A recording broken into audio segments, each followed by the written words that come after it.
Bapak Ibu yang kami hormati, selamat datang di webinar series dan podcast bersama 50 pembicara muda volume ke-49 yang diselenggarakan oleh Universitas Akprin Indonesia. Dan Bapak Ibu, pada hari ini Jumat 17 Januari 2025, kami mengangkat tema peluang dan tantangan studi lanjut di negeri Formosa dengan beasiswa. Dan sudah hadir narasumber kita yang sudah siap standby dari tadi, sepertinya Ibu Nurul Zakia SSI MSc selaku dosen teknik geologi Akron University dan sekarang juga sebagai PhD students doktoral Bapak Ibu of Civil and Disaster Prevention Engineering National Taipei University of Technology atau Taipei Tech Bapak Ibu.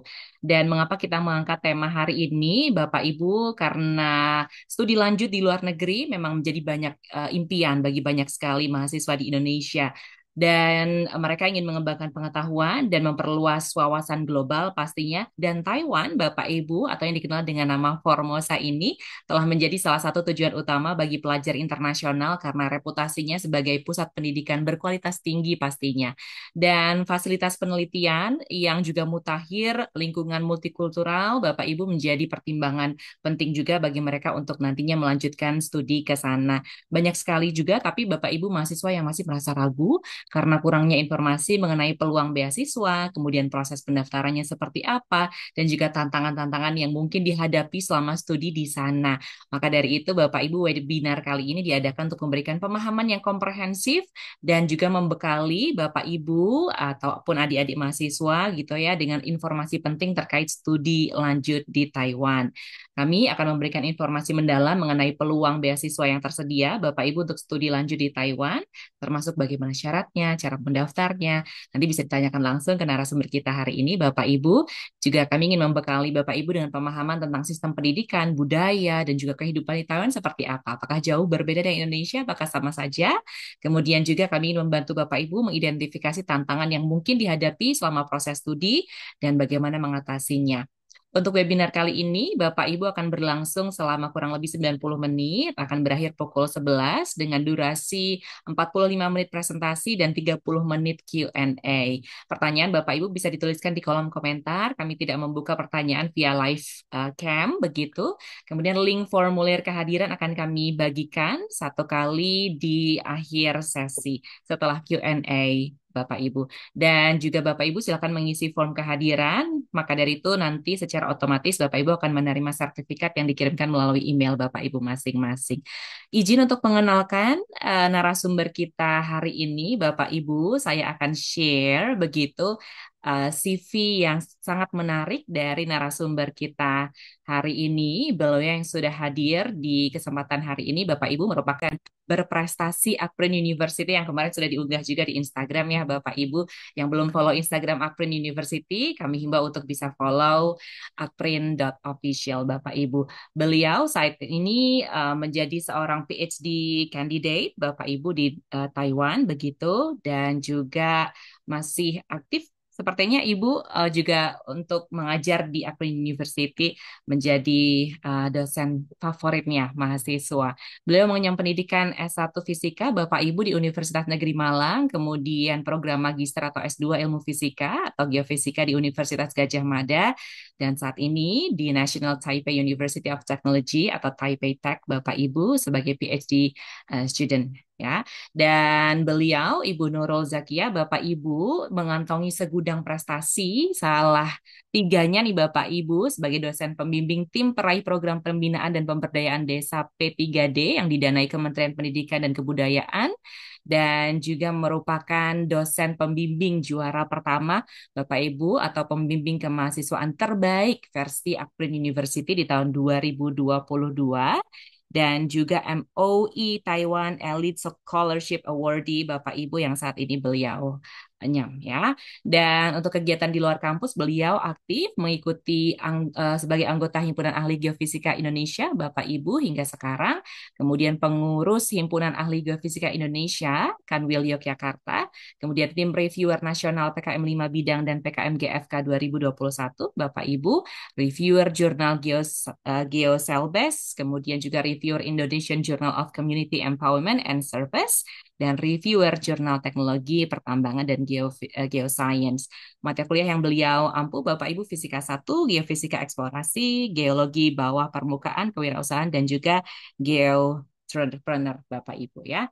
Dan Bapak Ibu, quotes yang paling kami suka dari Ibu Zakia, ini yang tidak pernah berhenti untuk eh, berjuang gitu ya Bapak Ibu untuk selalu mengenyam pendidikan, mengejar mimpi-mimpinya. Quote favoritnya Ibu Zakia apa nih Ibu? Boleh mungkin share sedikit? Selamat pagi Ibu Zakia, terima kasih banyak sudah bergabung. Sehat ya Bu? Ya, Alhamdulillah sehat Mbak Sisil. Terima kasih sudah mengundang. Apa kabar? Apa terdengar Baik. suara saya Mbak? Terdengar jelas Ibu, lama Oke. nggak berjumpa Ibu. Ternyata saya cari-cari Iya. di kampus Ibu udah terbang ke Taiwan. Iya Mbak. Di Taiwan sekarang jam berapa Ibu? Sekarang di Taiwan selisih sejam. Jadi sekarang Mhm. sekitar hampir jam 11, Oh sepuluh hampir empat puluh. Iya. sepuluh Kayak empat Wita. puluh. Iya. Oh Baru oke. Wita. Cuaca di sana gimana sekarang Bu Jogja? Masih kadang hujan sih. Ini sedang winter atau musim dingin, jadi dingin sekali. Oh, Suhunya sekarang 10 derajat. Kemungkinan sekitar wow, 10 derajat. Ini wow. saya Berarti pakai heater, Mbak. wow. Jadi kalau di Panas, sini Kak. Dingin. di Indonesia kita pakai AC, kalau di sana pakai heater ya Bu ya. Iya, sedang pakai heater ini karena dingin sekali.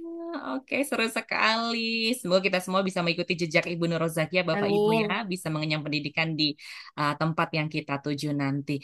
Ibu Amin. boleh share mungkin kenapa sih Bapak Ibu hari ini peserta webinar harus menyimak webinar kita hingga akhir terkait bagaimana nanti kita bisa mendapatkan beasiswa di Taiwan, kemudian juga tantangannya apa saja. Kenapa Ibu boleh sampaikan sebelum nanti kita present? Ah, singkatnya itu adalah Mhm, bagi saya kayak kalau sekarang ya untuk kuliah S2 dan S3 di dalam negeri, khususnya mhm. Indonesia itu sekarang lebih susah mencari beasiswa. Kalau Hmm. kita ke Taiwan tuh justru malah apa-apa itu gratis gitu. Apa-apa kita Hmm. malah di sini kuliah sambil digaji gitu, Mbak. Itu peluang Ah, yang mungkin apa namanya dan apa namanya tidak ada syarat. Nanti mungkin akan saya detailkan apa-apa peluangnya seperti itu. Intinya kita kuliah itu hanya disuruh belajar riset dan sebagainya, fokus ke kuliah tanpa kita harus memikirkan keuangan gitu. Mungkin itu wow. Mbak akan yang lebih saya Oke. tekankan di situ. Itu yang paling penting ya, Bu, supaya kita nggak pusing-pusing Iya, gimana nih cari duit lagi untuk backup iya misalnya benar. kalau bawa keluarga ya Iya, gitu. Kalau nanti iya benar. udah habis gitu ya masa studinya nggak pusing lagi gitu ya, Bu ya. Iya Ibu, benar sekali. waktu dan layar kami persilahkan untuk Ibu untuk presentasi 45 menit ke depan berakhir nanti pukul 10.30. Silahkan Ibu. Sudah tampak ya slide-nya Mbak ya? Udah, Ibu. Oke, terima kasih. Assalamualaikum warahmatullahi wabarakatuh. Perkenalkan saya Nurul Zakia. Saya dosen Teknik Geologi Universitas Akprin Indonesia. Sekarang sedang studi di Taiwan. Judulnya adalah Peluang dan Tantangan Studi Lanjut di Negeri Formosa. Ini adalah sebetulnya slide yang saya buat ini adalah pengalaman pribadi. Saya mendaftar beasiswa untuk S3 di Taiwan itu pernah gagal dan juga sekarang sedang apa namanya berhasil menerimanya. Kenapa sih peluang studi Taiwan itu besar bagi saya pribadi itu? Ini sebetulnya informasinya itu kita ada yang bilang bahwa pendidikan itu sebetulnya murah. Yang mahal itu adalah informasi. Karena kalau kita tidak tahu informasi, maka semua-semua itu kerasanya mahal. Bahkan di Akpren aja kan ada beasiswa gitu ya. Jadi apa namanya kuliah di swasta itu sudah ada beasiswa. Bahkan orang itu sebagian besar tidak tahu kiranya yang ada biasanya itu di negeri padahal di suatu juga ada. Sama juga di Taiwan. Peluang studi di Taiwan itu yang pertama adalah Taiwan merupakan negara maju. Karena negara maju di sini itu kita akan membedakan kalau Indonesia kan masih berkembang ya. Kita akan bisa membedakan ketika tinggal di negara maju sama di negara berkembang itu jauh sangat berbeda. Apa-apa itu wah kayak negeri impian gitu ya. Kita tinggal di sebuah negeri di mana kita berharap bahwa pendidikan dan sebagainya itu bisa dijangkau oleh halayak. Kemudian banyak jenis beasiswa yang ditawarkan untuk international student. Sebetulnya Taiwan itu bukan salah satu negara tujuannya saya bidik waktu saya mencari beasiswa mau studi lanjut. Sebenarnya saya pernah juga kayak mencari formasi kayak ke Australia, ke Turki, ke Arab Saudi dan sebagainya. Tapi terkendalanya adalah untuk beasiswa beasiswa di beberapa negara itu adalah poin ketiga. Di negara-negara tujuan yang lain itu sebagian besar adalah membatasi usia, apalagi untuk S2 dan S3. Itu kebanyakan mereka itu biasanya kalau untuk S3 itu minimal waktu kata kita apply itu maksimal usianya 34. Jadi atau maksimal 35 tapi nggak boleh lebih dari 1 hari. Jadi itu yang membuat akhirnya saya mundur. Tapi di Taiwan itu tidak. Bahkan di sini itu ini bagi saya adalah peluang. Bagi siapapun yang mau kuliah di sini itu tidak ada masalah, tidak mereka tidak mempertimbangkan kita itu usia berapa. Bahkan ada orang Indonesia di sini itu suami istri usianya 45 tahun, ada juga yang 50 tahun ke atas itu mereka mendapatkan beasiswa di sini. Jadi tidak ada batasan. Nah, ini yang hampir jarang ditemukan di negara-negara lain. Nah, kemudian negara teraman ketiga di Asia itu merupakan suatu impian kita ya. Bahkan kenapa ini sumbernya ada di berbagai media saya ambil. Dia teraman karena selama saya di sini itu bahkan saya lewat apa namanya pulang dari acara gitu mungkin sampai setengah jam 11 malam jam 12 malam saya itu lewat sungai di sini ada riverside ya kita nyebrang jembatan naik sepeda malam-malam itu apa namanya aman gitu tidak ada orang jahat. Mungkin ada, tapi kriminalitas sangat kecil gitu. Kalau misalkan kita di Indonesia itu pasti takut kan. Nah, itu di sini tidak. Kita merasa aman. Kemudian di sini tuh yang poin penting itu adalah negaranya tidak rasis. Mereka tidak peduli agamanya apa, sukumu apa dan sebagainya. Pokoknya dia tidak rasis. Mereka sangat welcome dengan orang-orang internasional. Dan kemudian warga di sini itu dermawan. Mereka itu suka sekali memberikan barang-barang yang mereka ngerasa tidak butuh. Bahkan mereka tidak segan memberikan apa ya barang elektronik mereka, furniture mereka itu mereka suka membagi-bagikan banget ketika mereka memberikan barang-barang itu mereka justru yang berbilang terima kasih kepada kita yang mau menerima gitu.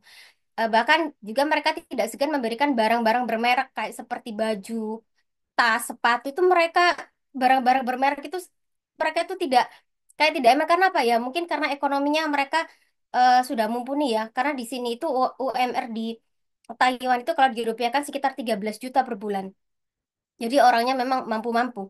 Kemudian di sini itu multibahasa dan budaya. Bahasa yang sering digunakan adalah ya kalau kita internasional kita menggunakannya bahasa Inggris.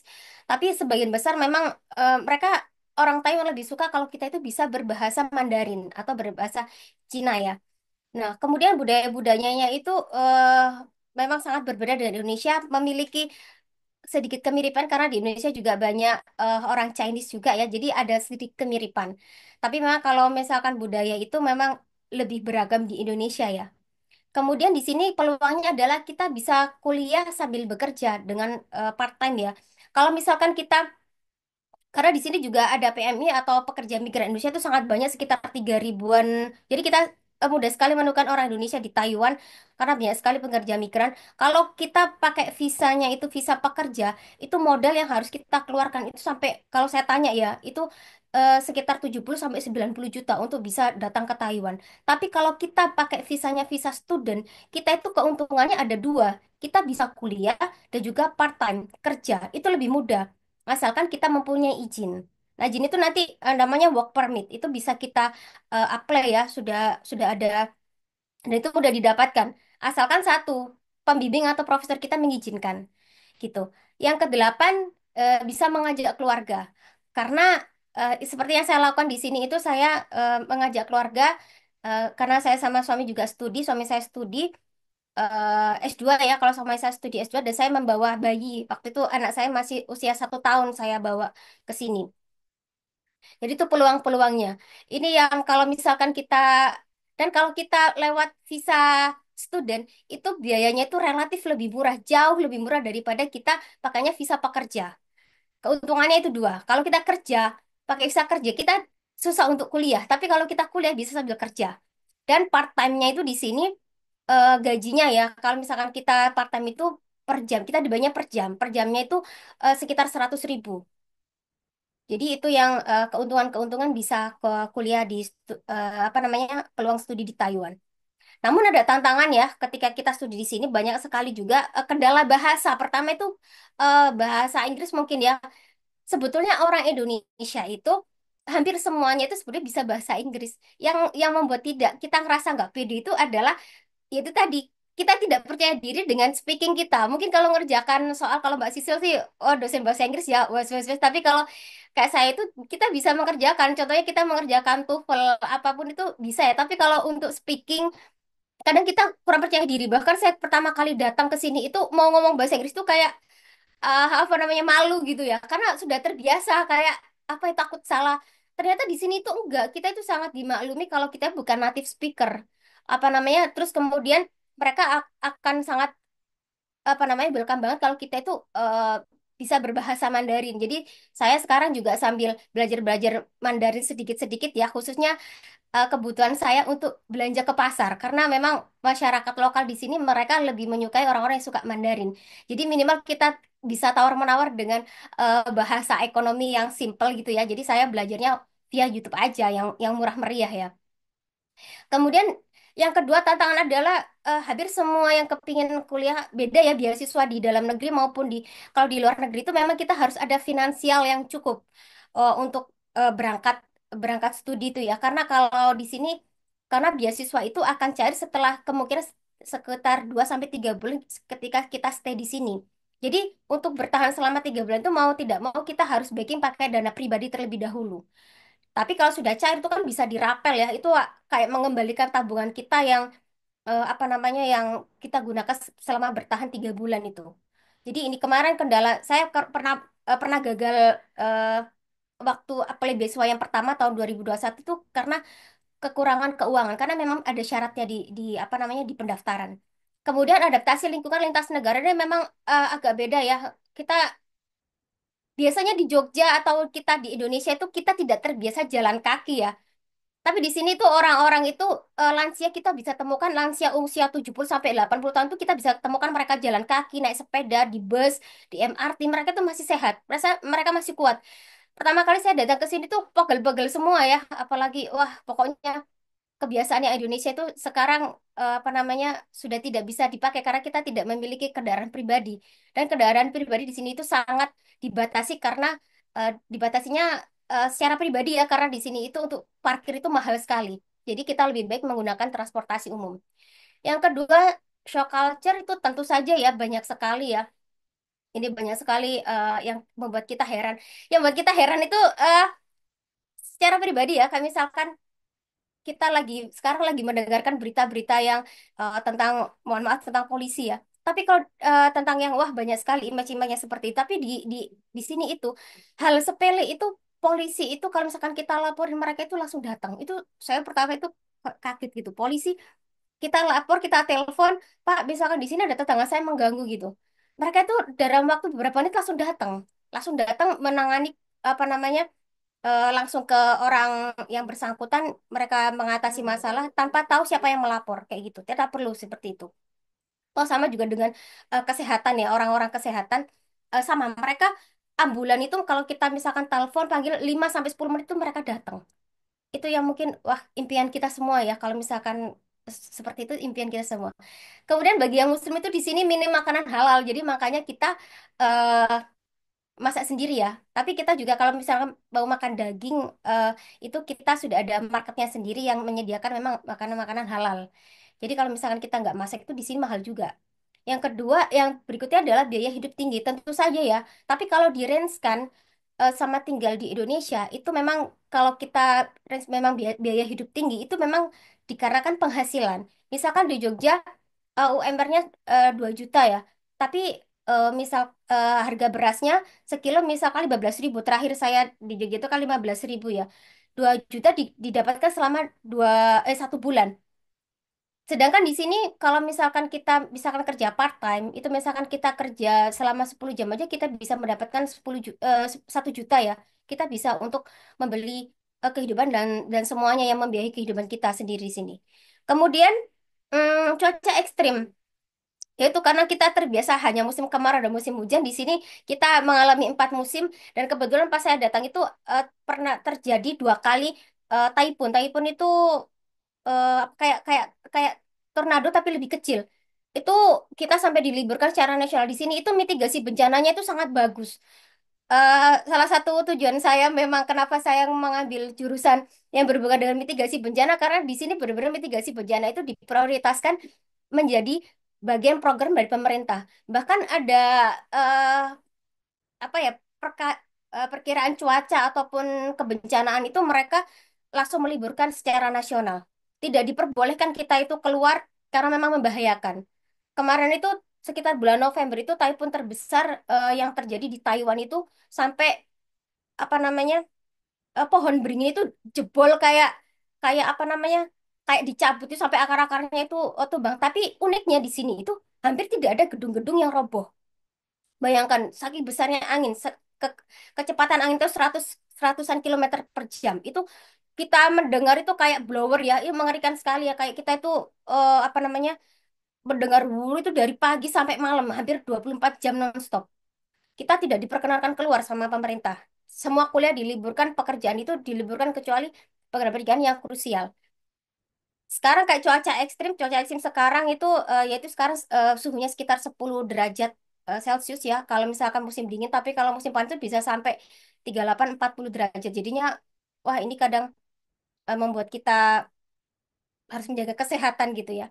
Kemudian transportasi umum di sini sangat memadai ya. Kita tidak perlu memiliki apa namanya kendaraan umum kecuali sepeda.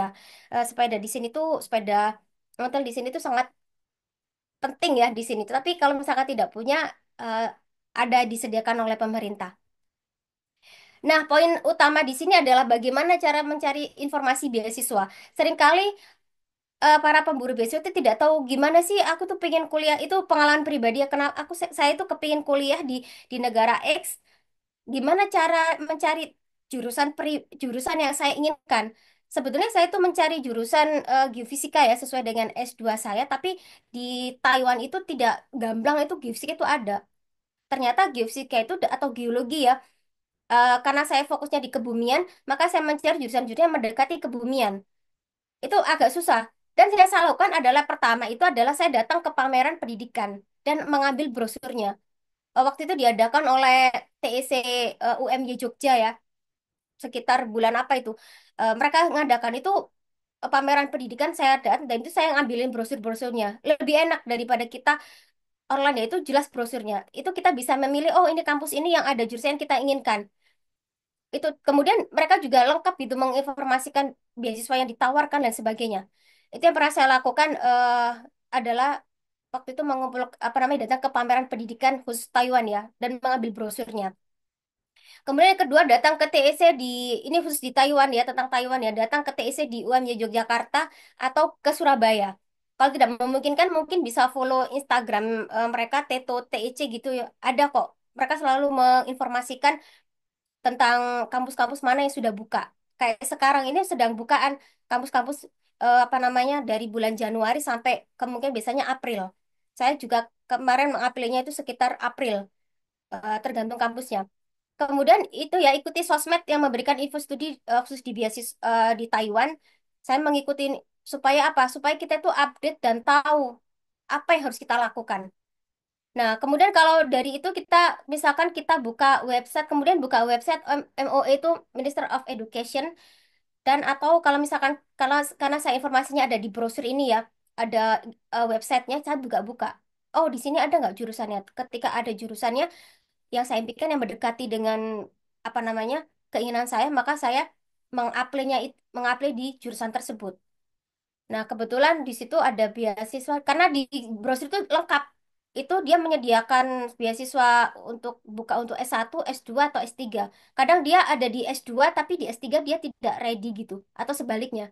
Dia khusus untuk S3 aja gitu. S2-nya nggak ada. Jadi beasiswanya lengkap di brosurnya itu. Ini juga ada e-brosurnya. Setiap-setiap kampus itu ada. Jadi kita bisa download kalau misalkan mau saya biasanya mengumpulkan itu ya karena saya sudah ada link untuk memberikan informasi e-brosur gitu lebih mudah. Kemudian cari informasi lain di internet, ini lebih mudah juga ya. Kemudian yang keenam itu kita bisa bertanya kepada kenalan yang ada di Taiwan atau yang pernah ke Taiwan gitu, pernah tinggal di Taiwan. Ini memang saya lakukan supaya apa? Kita informatif. Poin 6 ini salah satu poin yang memang yang meyakinkan waktu itu karena kita itu tidak pede dengan speaking ya, speaking Inggrisnya itu kita tidak pede gitu. Banyak sekali teman-teman saya yang pintar bahasa Inggris, tapi untuk speaking mereka enggak, ah, aku nggak pede, nggak berani kayak gitu. Tapi ketika teman saya meyakinkan bahwa di sini itu bahasa Inggris itu kalian akan belajar kayak langsung kecemplung mau nggak mau gitu, otomatis kayak keluar gitu. Apa namanya, kita otomatis tuh mau nggak mau tuh tiba-tiba bahasa Inggris kita, karena di memori kita sebenarnya sudah ada tapi jarang dilatih kan lidah kita sama pendengaran kita untuk berani apalagi percaya diri itu susah ya ketika itu. Tapi lama-lama kita kita cemplung tuh ternyata organ-organ tubuh kita itu langsung otomatis jadi speakingnya ada kita. Kadang-kadang nggak sadar kalau kita tuh sudah ngomongnya bahasa Inggris kayak gitu. Itu ya, jadi tidak usah minder. Toh orang-orang Taiwan meskipun apa namanya mahasiswa, mereka bahasa Inggrisnya juga hampir sama kayak kita. Orang India itu pedenya luar biasa kalau masalah bahasa Inggris. Mereka itu ketika saya dengar teman-teman saya yang dari Myanmar, Vietnam, mereka tuh ngomong bahasa Inggris, itu sebetulnya pertama kali yang menjadi kendala adalah kita belum terbiasa telinganya. Saya tuh pertama kali ke sini tuh agak stres. Saya pikirnya memang karena saya bodoh di Inggrisnya atau gimana. Ternyata memang karena telinga kita tuh belum terbiasa aja. Tapi ketika kita sudah mulai sebulan, oh ternyata apa namanya, kita udah mulai terbiasa dan mulai memahami apa yang mereka katakan. Karena kalau orang India ngomong, itu mereka logatnya itu logat India. Benar-benar logat India, saya baru paham kayak, oh dia tuh ngomong bahasa Inggris, tapi memang logatnya logat India. Jadi kayak dengarnya itu memang dia ngomong bahasa India gitu ya. Nah, itu yang saya tekankan di sini, percaya diri dengan kemampuan kita pasti bisa.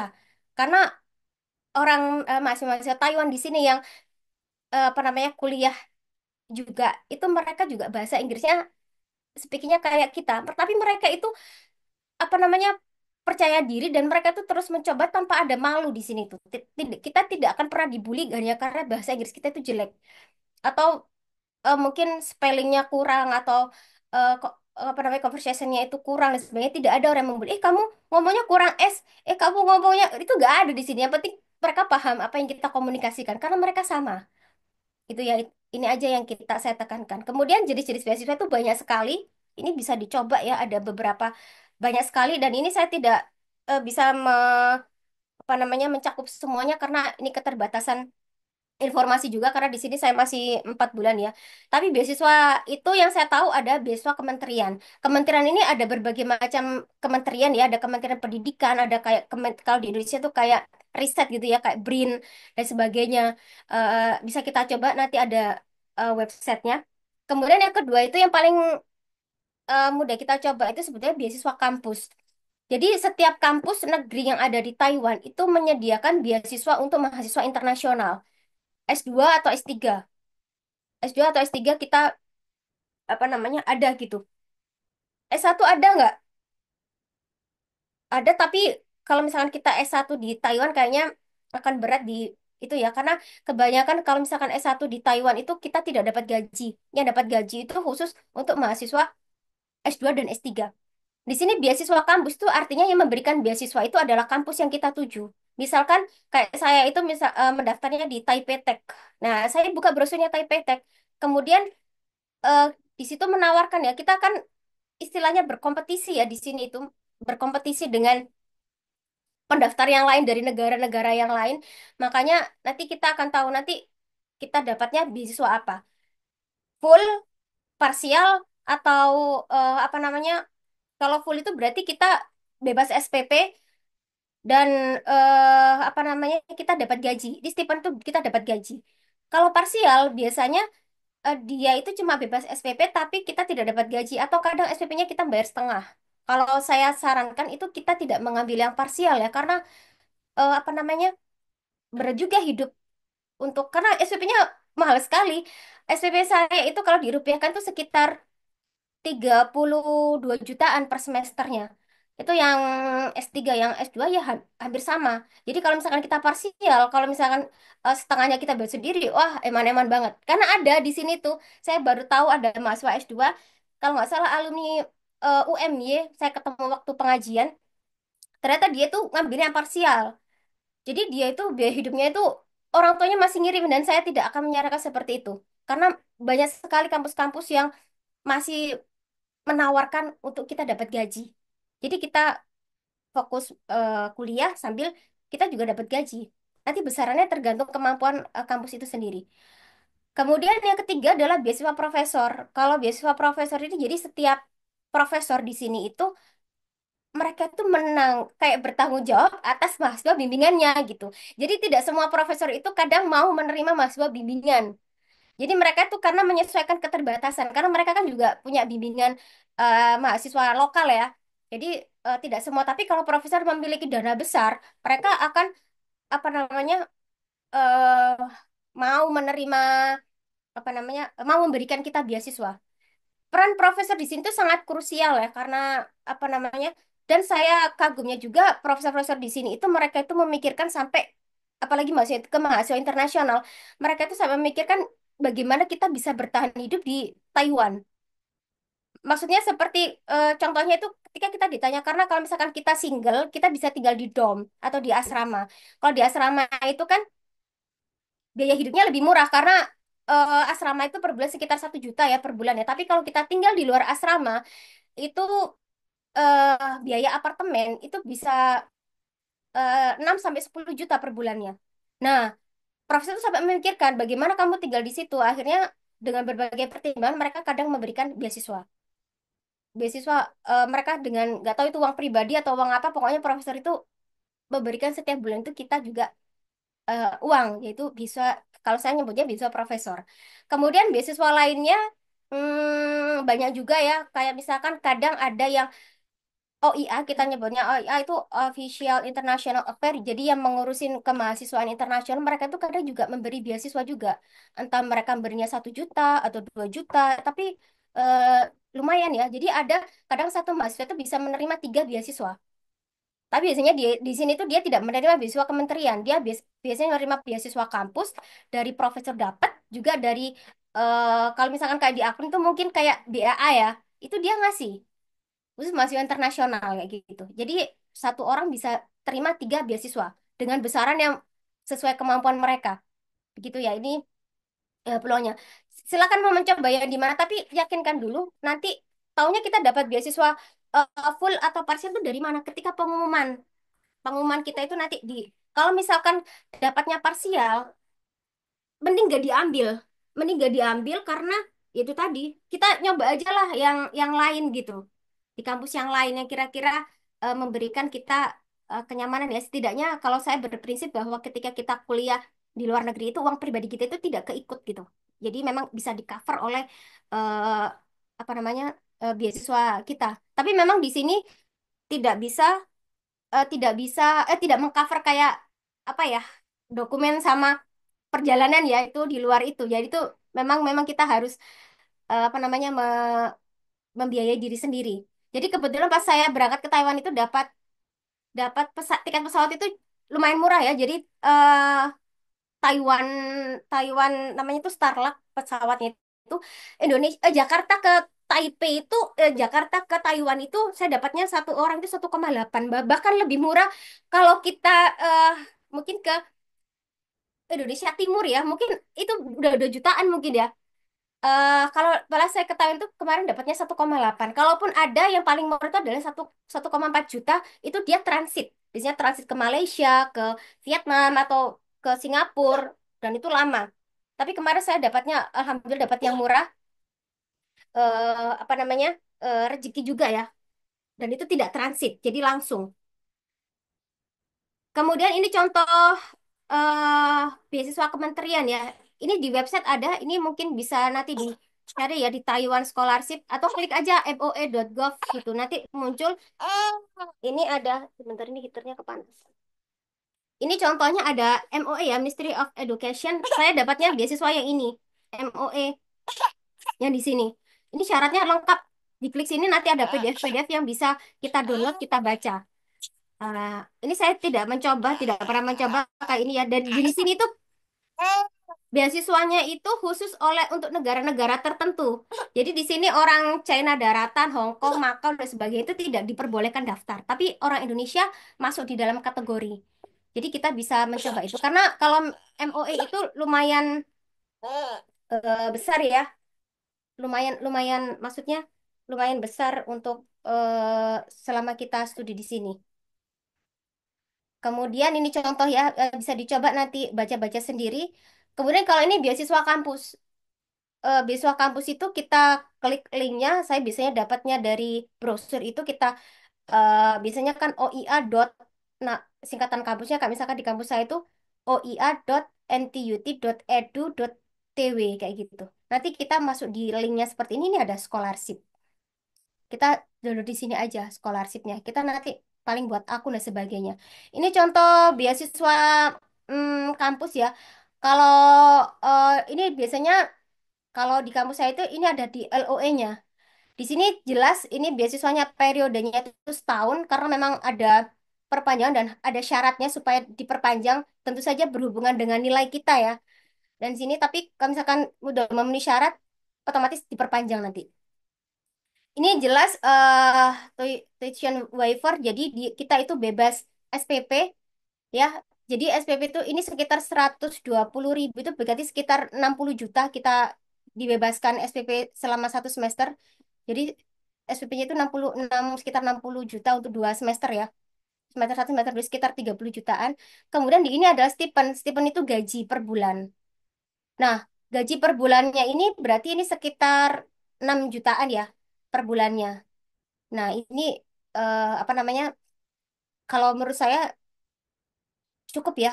Cukup kalau misalkan kita tidak hedon, tinggal di sini tidak hedon aja, insya Allah cukup malah bisa sisa kalau misalkan kita irit. Dan di sini ada ketentuannya kampus ini fasilitas kampus itu free tidak mencakup ya, tapi ini murah kok. Ini waktu saya registrasi itu kita hanya membayar biaya wifi. Wifi-nya itu cuma 300.000 per semester untuk registrasi itu karena kita penerima beasiswa ya cuma bayar ini. Kemudian kalau kita tinggal dom bayar domnya sendiri. Kita yakinkan bahwa beasiswanya itu apa yang perlu kita bayar dan apa yang gratis gitu. Nah, kalau misalkan kita menerima beasiswanya dari kementerian, maka biasanya kita tidak dibatalkan supaya kita bisa menerima beasiswa yang dari kementerian karena biasanya kementerian lebih besar daripada beasiswa kampus gitu. Nah, ini apa saja yang perlu disiapkan? Ini pengalaman saya gagal tahun 2021 ketika saya apply beasiswa. Yang pertama itu dokumen. Yakinkah sudah punya paspor? Karena ada beberapa kampus yang memang untuk buat akunnya itu dia menggunakan nomor paspor ya. Kemudian yang digunakan adalah ijazah dan transkrip bahasa Inggris. Yang bahasa yang transkrip sama ijazahnya belum berbahasa Inggris bisa diterjemahkan di kampus. Biasanya ada kok dan gratis ya. Kalaupun bayar juga nggak begitu mahal. Kemudian persyaratan dokumen-dokumen sesuai beasiswa yang dituju karena nanti di brosur itu kita akan diminta kayak misalkan kita membuat study plan, research plan dan sebagainya. CV kita seperti apa itu salah satu yang beda-beda. Saya pernah gagal yang tahun 2021 itu karena kendalanya itu saya pernah nyoba cuma login akun, kemudian karena maksudnya itu pakai nomor paspor, kemudian di tahun berikutnya saya daftar sudah terekam dan tidak bisa digunakan. Itu beberapa kampus yang memang kadang mereka apa namanya untuk eh, apa namanya websitenya tuh kadang memang ada keterbatasan ya. Tapi kalau kemarin yang saya sekarang keterima itu justru sangat mudah. Jadi ada persyaratan dokumen itu yang kayak misalkan rekomendasi rekomendasi eh, dari apa namanya seseorang gitu ya. Misalkan profesor pembimbing kita waktu S1 atau S2 itu masih manual. Ada kampus yang masih manual. Jadi profesornya masih nulis gitu, kemudian disuruh ngirim draftnya itu lewat pos. Ada yang masih seperti itu dan kemarin itu saya gagal karena tidak saya lakukan. Saya print, saya PDF kan, saya scan, saya PDF kan, kemudian saya upload di situ dan ternyata memang tidak memenuhi syarat. Ya, kemudian itu ya. Kemudian ini bahasa Inggris. Waktu itu saya gagal juga karena saya menggunakan sertifikat TOEFL ITT yang dari kayak les-lesan gitu. Saya kan les online ya di Pare apa itu saya ikut. Itu saya gunakan nyoba gitu kan. Karena ada teman saya yang berhasil, tapi saya ternyata gagal. Enaknya di Taiwan itu TOEFL ITP itu masih kepake gitu. Karena kalau misalkan ini saya bicara karena beberapa negara itu sudah tidak menggunakan TOEFL ITP tapi sertifikat yang lain dan ini kan untuk tesnya itu mahal sekali kan karena saya memang kaum mendang-mending ya karena kayak misalkan IELTS, TOEFL IBT ini sekali tes bisa sampai 3 jutaan kalau TOEFL ITP ini yang sudah sertifikat internasional yang sudah resmi dari Amerika itu masih 650.000 itu saya juga tesnya online waktu itu kan apa namanya jadi ini kesempatannya itu kalau TOEFL ITP di negara-negara lain sudah banyak yang tidak dipakai. Nah, ini saya cari murahnya sebetulnya ya, karena keterbatasan dana juga eman gitu. Belum tentu ini langsung 3,5 juta kita tes langsung skornya apa namanya memenuhi syarat. Kalau nggak kan kita ngulang, karena uang 3,5 juta udah hilang gitu ya. Saya pernah soalnya TOEFL, tes TOEFL ITP yang resmi gitu tahun 2021 itu dan saya gagal mendapatkan skor minimum yang disyaratkan karena waktu itu seketika saya kalau waktu itu saya apa tesnya itu di kampus ya tiba-tiba ada mahasiswa bimbingan saya itu datang tanpa ngasih kabar dulu jadi saya pas tes itu udah panik gitu itu akhirnya saya gagal di situ jadi akhirnya tes saya hancur lah itu bayarnya masih 650 kemudian saya coba ikut les online tapi menurut saya paling efektif itu kalau kita belajar sendiri sama belajar via YouTube itu apa namanya lebih enak kalau YouTube kan bisa diulang-ulang kan. Kalau misalkan kita les itu saya kebanyakan sering ketiduran apalagi online. Kalau bagi saya tidak efektif secara pribadi. Kemudian keuangan yang cukup ini ada financial statement di pendaftaran ini di setiap dokumen pendaftaran itu kadang diminta financial statement. Kalau misalkan di kampus saya itu kemarin mencaratkan minimal kita punya saldo sekitar 50-an juta. Kalau financial statement itu sebenarnya bisa kita akalin. Kalau misalnya kita pinjam dulu uang dari mana itu terus kan di print di bank ya nanti saya contohkan bagaimana financial statementnya itu sekian puluh juta gitu ini meyakinkan bahwa kita ketika di Taiwan ada backingan dana meskipun kita penerima beasiswa tapi itu tadi dan financial statement itu tidak harus nama kita bisa nama orang tua nama suami atau nama saudara yang memang masih berhubungan kekerabatan. Kalau misalkan rekening koran ini agak susah kemarin rekening koran itu, tapi ini untuk apply visa. Tapi kalau untuk pendaftaran kita di fokus ke financial statement. Ini saya juga sempat pinjam-pinjam uang dulu kan ke teman. Habis ditransfer, kita cetak financial statement, baru uangnya kita kembalikan. Itu pernah, itu yang di dokumen. Kemudian pengalaman gagal dan berhasil itu pernah. Saya tuh waktu 2021 itu sudah udah dapat profesor. Ini sebetulnya informasi yang pernah saya dapat itu dari alumni Akprin. Teknik Geologi angkatan 2007 namanya Mas siapa ya tuh lupa anak-anak NTT dia itu eh kuliah di Taiwan kemudian dia sudah lulus kan lulus S2 dia sampai sekarang kerja di Taiwan jadi dia itu waktu itu saya kontak di Facebooknya ya saya komunikasi sama dia akhirnya mereka dia itu apa namanya memberikan jembatan coba kamu hubungin profesor ini tuh banyak dananya dan dia butuh mahasiswa S2, S3. Aku dapat 3 beasiswa dari kampusnya. Dia dapat beasiswa kampusnya, profesornya sama dari jurusan. Jadi dapat 3 alumni teknik geologi Akprin. Siapa namanya? Mas Mas Dedi itu apa namanya? Dia sekarang masih kerja di Taiwan. Akhirnya saya itu dikontak sama profesornya. Ketika saya email, ternyata profesornya itu tertarik. Akhirnya ngajak saya Google Meet. Ah, dan saya bahkan apa namanya dikasihkan judul judul risetnya nanti seperti apa, bawa gambar-gambar seperti apa. Sudah ya, bahkan saya konsultasi tuh responnya cepat sekali profesor di sini itu ya. Kemudian, tapi ketika saya apply administrasi tadi, saya tergendala di akunnya, di mana di sistemnya. Itu tadi, wah saya terkenal di situ akhirnya banyak sekali problem dan itu membuat saya tidak lolos. Padahal itu waktu itu profesornya sangat, kayak profesor itu sampai tanya, ini gimana sudah anu Kak, saya bilang saya tidak lolos di administrasi. Ya saya nggak tahu ya apa namanya sebetulnya banyak kekurangan yang waktu itu ya. Akhirnya dari situ saya pengalaman 2 tahun itu saya persiapkan lagi. Jadi saya mempersiapkan beasiswa itu tidak semalam ya, tapi butuh waktu karena saya terkendala di keuangan sama di bahasa Inggris. Jadi bahasa Inggrisnya itu saya memang belajar, belajar, sama saya menabung. Supaya itu tadi tidak terkendala, tidak tidak terkenal lagi tuh. Kemudian yang ini saya tuh lolos beasiswa, tapi saya belum dapat profesor. Kebalik ya. Ternyata di jurusan saya, di departemen saya itu tidak, waktu itu karena suami saya sudah dapat profesor masih di Indonesia, dia dikontak profesor, dia langsung profesornya sudah menyatakan nanti sama saya, nanti kamu tak kasih beasiswa bla bla bla gitu. Tapi saya tuh nggak, saya pikir saya tuh nggak lolos lagi. Itu sempat sedia, ternyata pas menjelang pengumuman saya dapat email dari kampus itu ada tes wawancara. Jadi setiap kampus berbeda-beda ya. Kebetulan waktu itu tes wawancara kita disuruh menjabarkan ya pertanyaan-pertanyaan gitu, kita apa namanya, ya kita jawab aja ya semampunya kita berbahasa Inggris waktu itu ya. Dan akhirnya ketika tanggal 6 ternyata saya diumumkan lolos, tapi di situ saya tidak dituliskan siapa profesornya. Ternyata kita disuruh memilih sendiri. Bahkan sampai sekarang saya sebelumnya belum punya ya, karena saya memiliki banyak pertimbangan, berhati-hati eh, dalam memilih. Kemudian strategi membuat studi, ini ada beberapa syarat dokumen yang biasanya diupload, biasanya studi plan, research plan, dan CV. Ini saya coba memfollow selebgram yang fokus ke tentang pendidikan. Kemudian mereka kadang men-share bagaimana cara membuat studi plan yang baik, research plan itu saya contoh.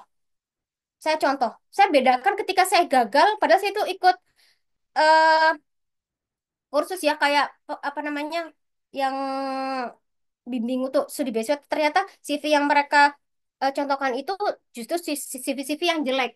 Akhirnya saya mencoba ikutin orang-orang Indonesia yang kuliah di luar, bagaimana mereka membuat studi plan, itu saya screenshot di Instagram, itu saya coba membuat seperti itu.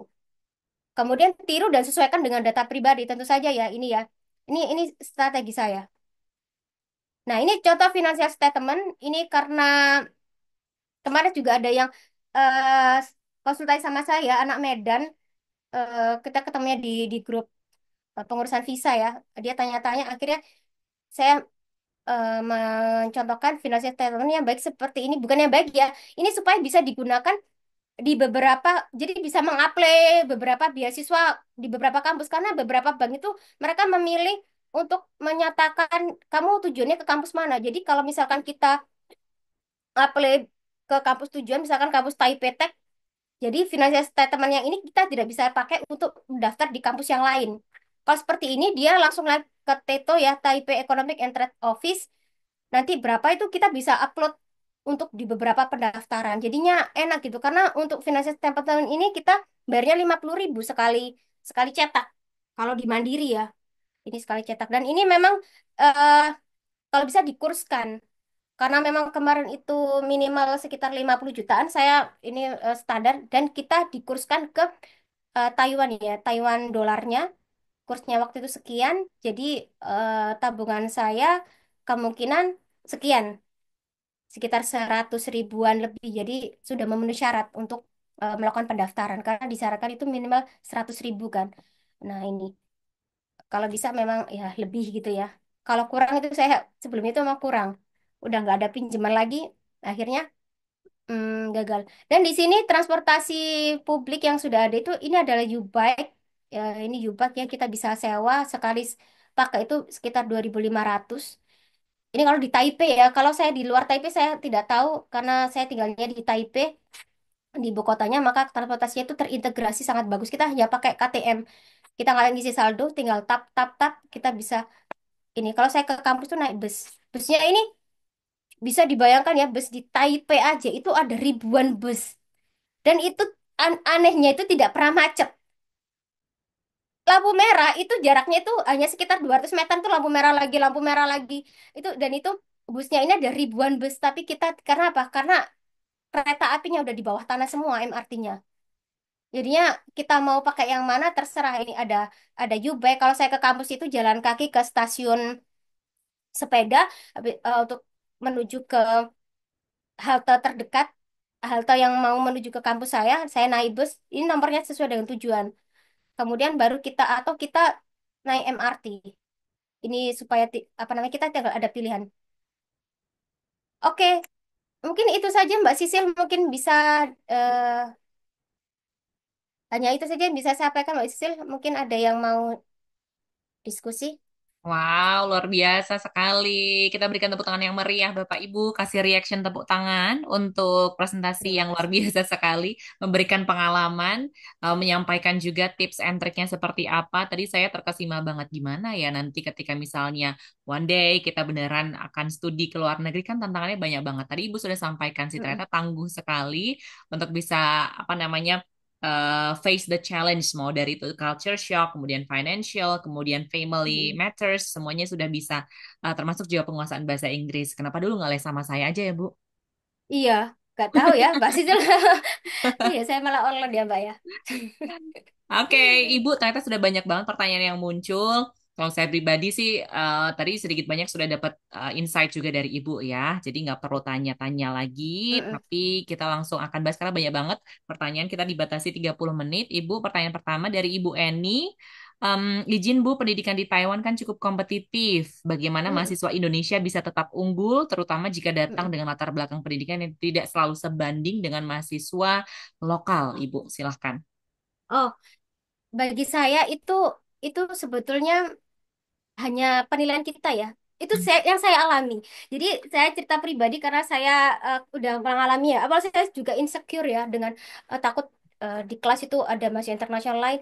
Ini pengalaman ketika saya UTS. Saya tuh ada mata kuliah namanya Teknik Menulis Jurnal Internasional. Jadi itu mata kuliah yang menarik ya karena di Indonesia kayaknya nggak ada. Ya. Jadi Teknik Menulis Jurnal Internasional itu satu SKS. Dua SKS, maaf, dua SKS. Profesornya itu perempuan, bilingual. Beliau itu bilingual guna jadi bahasa Inggrisnya 20%, Mandarinnya 80%. Oke, singkat cerita, profesornya saya itu terbiasa nulis kalau kuliah itu terbiasa nulis pakai di buku gitu ya. Sedangkan orang-orang Taiwan dan orang yang lain itu mereka kan pakai tab ya atau mereka bawa laptop lah. Kemudian, tapi saya nggak bisa kayak gitu. Saya udah terbiasa coret-coret. Akhirnya ketika mau UTS itu profesornya udah bilang nanti apa namanya ujiannya tidak akan mudah buat kalian. Wah itu udah deg-degan gitu ya. Kemudian udahlah kita belajar ya.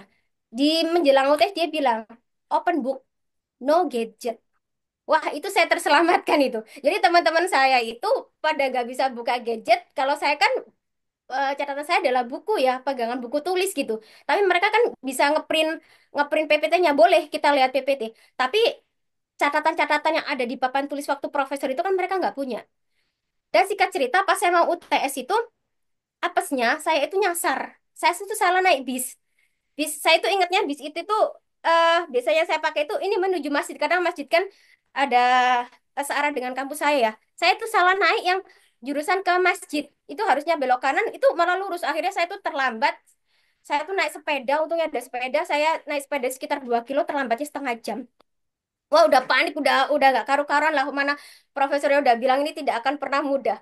Dan dilala ya. Ketika nilai ujian, saya tahu itu tidak mudah. Saya itu belajar. Anak TIP itu waktu ujian itu mereka udah selesai semua itu makin buat saya keringat dingin dan sebagainya aja. Waduh, udah akhirnya oh time is over. Waduh, udah kita kumpulkan. Kok ternyata ketika dibagi nilainya, nilai saya itu tertinggi di kelas. Itu yang buat saya wah pede banget gitu loh. Wah, saya tuh shock banget lah. Beneran ini. Saya tuh kaget kan saya profesornya itu bilang, "Yes, apa namanya? Kamu apa kayak gitu loh." Terus karena saya juga sempat ngeritik profesornya karena profesornya salah ngoreksi dan mereka tuh welcome banget, mereka nggak marah tapi bilang profesor ini kan nomor satu harusnya jawabannya yang bener ini, aku bilang gitu ya. Oh coba karena di anu itu seperti ini di teorinya. Oh, kemudian ternyata memang yang bener saya akhirnya ujiannya ditarik lagi, dia dikembalikan poinnya gitu yang dia kurangi karena detail banget. Bahkan saya itu sebetulnya nilainya itu di minus minus gara-gara kurang titik, itu menyesal sekali. Titik satu itu di minus satu titik, kurang tiga di minus tiga, itu nilai saya nggak habis gara-gara itu. Sedangkan yang lain, wah, cuma profesornya bilang begini, saya bangga dengan nilai-nilai kalian, minimal tidak ada yang nilainya 30-an." Waduh, jadi nggak usah insecure ya Bu ya. Dari situ itu saya apa namanya merasa percaya diri dengan orang Indonesia yang kita perlukan sebenarnya percaya diri. Yang kedua waktu UAS, jadi di sini ada dua ujian ya. Ujiannya itu tulis atau ujiannya itu lisan. Jadi lisan itu berupa presentasi. Nah, kita amati aja permintaan profesornya itu apa di mata kuliah itu. Waktu itu presentasi ujian UASnya kemarin tuh saya presentasi jurnal jurnal riset kita atau yang tertarik. Kemudian saya ketika presentasi, saya lihat anak Taiwan itu, ini skill-skill presentasi dasarnya mereka tidak menguasai ya. Singkat cerita, ketika saya presentasi, itu profesor langsung tepuk tangan, dia langsung memuji. Mereka itu ekspresif banget kan. Dia bilang, wow presentasimu bagus, bagus gitu. Jadi, wah itu saya membuat saya pede, pede sekali ya. Padahal yang menggunakan bahasa Inggris kan, mereka itu orang lokal itu masih diperkenankan presentasi pakai bahasa Mandarin. Kalau kita kan tidak bisa kan. Kalau Mhm, di Indonesia bisa pakai bahasa Indonesia. Kalau kita kan di sini pakai bahasa Inggris ya. Dan itu, apa namanya, yang dapat pujian waktu itu saya sama anak dari India itu. Kalau anak India itu dia slide-nya juga ternyata masih acak-acul tapi bahasa Inggrisnya tuh dengan logat-logat bahasa India itu dia pede banget dan nggak tahu saya aja kadang menyerapnya. Intinya itulah, kita harus percaya diri. mhm, Kita tidak kalah, bahkan itu yang dialami oleh suami saya juga sama seperti itu. Saya mhm, coba pertama dia apa namanya minder kan, wah anak Taiwan tuh pintar-pintar gini-gini. Ketika dia ada ujiannya presentasi juga, justru dia mendapatkan nilai apa namanya di atas rata-rata, yang itu semua teman-temannya bilang, wah kamu mendapatkan nilai apa tinggi dari profesor itu luar biasa, dipuji, mereka langsung memuji gitu. Jadi mhm, nggak usah minder ya, nggak usah minder. Ini sebetulnya suami saya juga awalnya tidak mau kuliah, itu saya dorong untuk S2, akhirnya nyemplung kecemplung, ternyata bisa gitu loh. Makanya ketika kemarin ada yang konsultasi sama saya yang anak Medan itu, saya bilang nggak usah khawatir dengan bahasa Inggrismu, kamu punya bekal, cuma otak kita aja yang jarang mengeluarkan, nanti lama-lama kita nyemplung itu bisa kok. Ya nggak usah insecure. Oke, orang Indonesia itu keren kok di sini, pinter-pinter, malah lebih bagus bahasa Inggrisnya daripada orang-orang Eropa, orang-orang yang itulah, anak Taiwan sendiri bahasanya masih lumayan sih. Kita mhm. kayaknya lebih unggul dari mereka. Itu yang Oke. lokal ya. Wow. Oke, Oke, jadi Mbak begitu Sisil Ibu ini Eni. bisa nih. Wah, kalau Tapi Mbak Sisil mah was wes was wes. saya harus belajar untuk mengumpulkan niatnya itu Ibu. Kadang kan masih kayak Iya bener. takut gimana nanti keluarga dan lain sebagainya. Mungkin Iya. nanti kita perlu, saya Oke. perlu private ke Ibu ya. Oh siap Mbak. Baik Ibu Eni, semoga sudah terjawab. Oh ya, Bapak Oh, Ibu, Pak Aris dan iya, juga Pak Piki, itu. mohon kita tidak membuka pertanyaan lewat live cam, begitu ya. Bisa menuliskan pertanyaan di kolom komentar karena keterbatasan waktu. Terima kasih Pak Piki, Pak Aris. Iya. Dan untuk pertanyaan selanjutnya dari Ibu Tessa, apa hambatan terbesar dalam proses aplikasi beasiswa ke Formosa, terutama bagi mahasiswa dari negara berkembang nih Ibu? Hambatan terbesar. Kalau tadi ada keuangan, kemudian juga ada bahasa, kemudian Iya iya. sempat gagal juga sebelumnya. Ibu mungkin bisa sampaikan sekilas. Yang kegagalan yang terbesar itu mungkin skor TOEFL, skor bahasa Inggrisnya ya. Di sini sebetulnya kamus-kamus tidak membatasi, eh, kan ada di ketika kita apply online itu, kita kan cuma disuruh mengapply sertifikat sertifikat bahasa Inggris. Dan di situ tidak kita mensyaratkan minimal TOEFLmu atau IELTS-mu berapa itu nggak ada. Tapi kan kita coba, kalau di kampus saya itu ada, karena S3 itu ada minimal levelnya itu B2. B2 itu sekitar 500 ke atas ya, 500-an. Saya nggak hafal lah.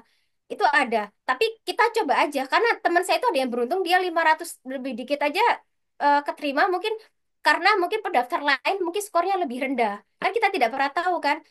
Terkendalanya ada bahasa Inggris, makanya tekankan saya butuh waktu sekitar 2 tahun untuk Hmm. belajar bahasa Inggris ya, karena apa namanya ya itu tadi, supaya saya mengejar nilai itu, karena saya kalau tidak kayak langsung tes ada yang harus saya buang yaitu uang ya, kalau misalkan gagal lagi itu saya harus memikirkan. Jadi saya benar-benar belajar dulu, belajar matang-matang baru memutuskan untuk tes. Waktu-waktu itu saya kalau nggak salah seminggu sebelum upload itu saya baru berani tes. Itu baru apa namanya, ya itu tadi saya tuh lesnya online via YouTube, wah apapun yang saya lakukan lah. Begitu biasanya skornya bahasa Inggris, karena kita bersaing dengan pelamar dari negara-negara lain atau bahkan dari orang Indonesia sendiri yang mungkin TOEFL-nya lebih tinggi. Jelaskan yang dipilih adalah yang nilainya tertinggi ya. Kalau IPK tidak ada di sini syaratnya. Dan keuangan, kalau keuangan itu nanti bisa lah dipikirkan nanti waktu kalau udah lolos aja gitu. Kalau finance statement bisa lah pinjam-pinjam dulu ya, kayak gitu. Saya dulu gitu. Mungkin itu Bu. Semoga Oke, menjawab. ya. Semoga menginspirasi Bu Tessa. Jadi jangan khawatir ya, masalah mungkin Iya, ada hambatan bahasa Inggris. Kita punya banyak waktu untuk berlatih, kemudian juga iya finansial benar. mungkin kita bisa eh, dengan saudara gitu ya atau teman terdekat. Iya. Pertanyaan berikutnya Pak Reza, mohon maaf kami harus memilih satu pertanyaan saja masing-masing untuk penanya begitu ya. Mungkin saya pilih untuk pengalaman belajar di Taiwan dapat membekali mahasiswa dengan keterampilan kepemimpinan dan kewirausahaan yang diperlukan. Apa program-program yang mendukung untuk keterampilan tersebut, Ibu? Jadi semacam kewirausahaan, kepemimpinan gitu. Apakah Oh, ada, Bu? Mhm. oh ya. Sebentar, bentar ya Mbak. Soalnya saya Oke, masih mau oke. jumatan. Oke, Baik, oke. baik, baik. Oke, kalau itu sebetulnya itu yang saya lewatkan. Saya kemarin itu datang ke Taiwan itu terlambat kan, Mbak, karena visa terkendala Hmm. visa anak saya. Jadi Mhm. waktu awal datang ke Taiwan itu ada MOS, kita nyebutnya MOS apa? Hmm. Ospek ya, Mbak ya? Ya, Ya itulah, jelas ospek kayak gitu. Nah, itu ospeknya tuh nggak tanggung-tanggung, Mbak, dari pagi sampai jam 1 malam. Itu wow. bayangin itu. Tapi nggak wajib untuk ikut. Saya Oh, sampai ngechat kan, wah saya kan ada bayi ya, saya ada bayi 1 tahun, gimana? Oh nggak wajib ikut. Tapi di kegiatan itu hmm. tuh lengkap banget.